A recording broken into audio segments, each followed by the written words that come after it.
ناظرین اور آپ دیکھ رہے ہیں MS18 نیوز۔ آئیے دیکھتے ہیں اب تک کی خاص خبریں اور ان کی تفصیل۔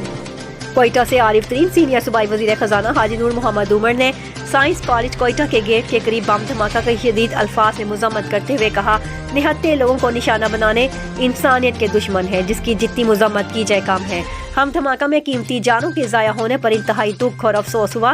غمزدہ خاندانوں کے غم میں برابر کے شریک ہیں۔ معصوم اور بے گناہ لوگوں کو دہشت گردی کا نشانہ بنانے والے قانون کی گرفت سے بچ نہیں پائیں گے۔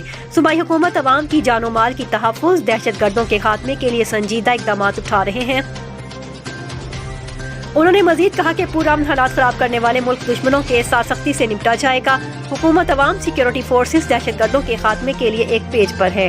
انہوں نے کہا، چند مٹھی بڑ دہشت گردوں کو جلد ان کے انجام تک پہنچائیں گے۔ حاجی نور محمد نے بم دھماکہ میں شہید ہونے والوں کے درجات کی بلندی اور زخمیوں کی جلد صحت یابی کی دعا کی۔ یہ تھی اب تک کی خاص خبریں۔ حالات حاضرہ سے باخبر رہنے کے لیے دیکھتے رہے MS18 نیوز۔ ہمارے چینل کو سبسکرائب کریں، لائک کریں اور شیئر کریں۔ بیل آئیکن کو دبانا مت بھولیں تاکہ ہمارے پروگرام بر وقت آپ تک پہنچ سکے۔ مجھے دیجیے اجازت۔ اللہ حافظ۔